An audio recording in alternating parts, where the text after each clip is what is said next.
नमस्कार। आज हम एक बड़ी ही दिलचस्प कहानी पर बात करने वाले हैं। ये कहानी असल में इस बात को समझने की कोशिश है कि सच क्या होता है, हमारी याददाश्त कैसे काम करती है और हम दुनिया को आखिर देखते कैसे हैं। ये सिर्फ एक पौराणिक कथा नहीं है, बल्कि इससे कहीं ज्यादा गहरी है। चलिए शुरू करते हैं।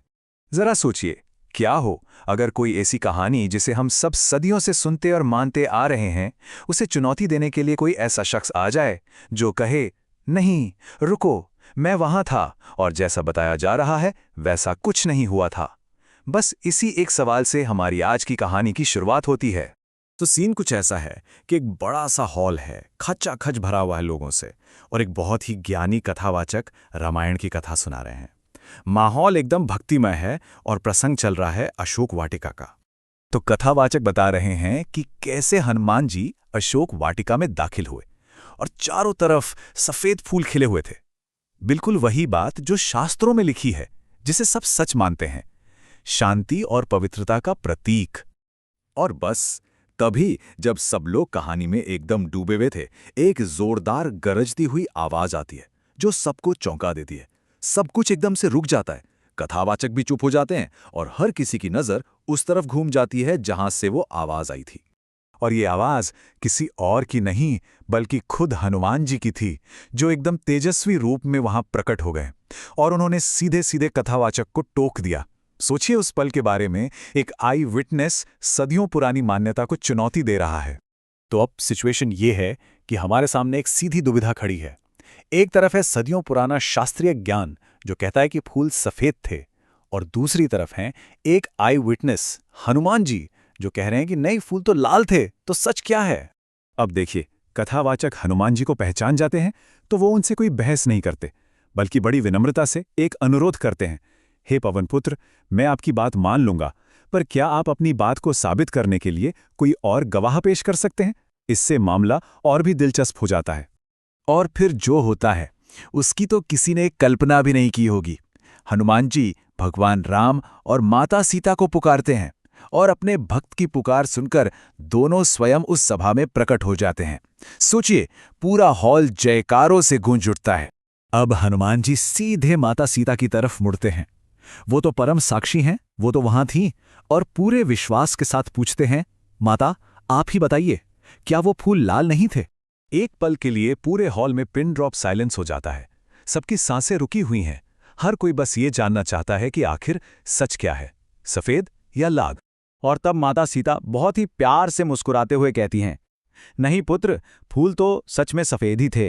अब ये जवाब तो उलझन को सुलझाने की जगह और भी ज्यादा बढ़ा देता है। ये सुनकर हनुमान जी तो एकदम हैरान रह जाते हैं। मतलब ये कैसे हो सकता है? क्या उनकी अपनी आंखों ने उन्हें धोखा दिया? वो एकदम कंफ्यूज हो जाते हैं, क्योंकि उन्हें तो अपनी याददाश्त पर पूरा यकीन था।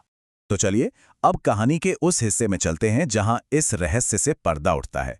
और ये सिर्फ फूलों के रंग की बात नहीं है, ये इस बारे में है कि कैसे हमारी भावनाएं, हमारे इमोशंस हमारी हकीकत को बदल देते हैं।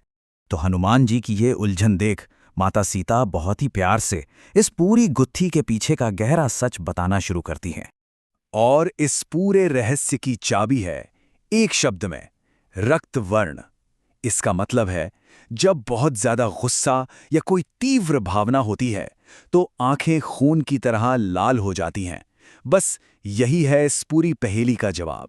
माता सीता समझाती हैं, पुत्र, जब तुम अशोक वाटिका आए तो तुमने मुझे बहुत पीड़ा में देखा। तुमने वहां राक्षसों की क्रूरता देखी। ये सब देखकर तुम्हारा दिल धर्म के क्रोध से भर गया और तुम्हारी आंखें गुस्से से लाल हो गईं, यानी रक्तवर्ण हो गईं। और बस यहीं पर पूरी बात साफ हो जाती है। सीता जी कहती हैं, बेटा, तुम्हारे उसी गुस्से की वजह से तुम्हारी आंखों पर एक लाल रंग का पर्दा चढ़ गया था, और जब तुमने उस लाल पर्दे से दुनिया को देखा तो हर सफेद चीज तुम्हें लाल ही दिखाई दी। तो इसका मतलब ये हुआ कि वहां एक ही समय में दो सच मौजूद थे। एक था ऑब्जेक्टिव फैक्ट, यानी असलियत, कि फूल सफेद थे, और दूसरा था हनुमान जी का सब्जेक्टिव ट्रूथ, उनका अपना सच, कि फूल लाल थे। उनकी नजर गलत नहीं थी, बस वो उनकी भक्ति और करुणा के रंग में रंगी हुई थी। ये बात सुनते ही हनुमान जी सब समझ गए और उनकी आंखों में आंसू आ गए। उन्हें एहसास हुआ कि उनकी आंखों ने कोई धोखा नहीं दिया था। बल्कि उनके दिल में जो माँ सीता के लिए प्रेम था, जो दर्द था, उसी ने उनकी देखने की पूरी दुनिया ही बदल दी थी। तो इस कहानी का जो सार है, जो इसकी सीख है, चलिए अब उस पर बात करते हैं। क्योंकि ये सिर्फ एक कहानी नहीं है, ये एक यूनिवर्सल सच है, एक सार्वभौमिक सत्य। तो इस अद्भुत कहानी का निचोड़ ये है कि हमारे अंदर की हालत, हमारे इमोशंस, हमारी भावनाएं बाहर की दुनिया को देखने के हमारे नज़रिए को पूरी तरह से बदल सकती हैं। वो एक चश्मे की तरह काम करती हैं, जिससे हमें हर चीज़ एक खास रंग में दिखाई देती है। और यहीं से एक बहुत ही जरूरी सवाल उठता है कि हम अपनी रोजमर्रा की जिंदगी में दुनिया को कैसे देखते हैं।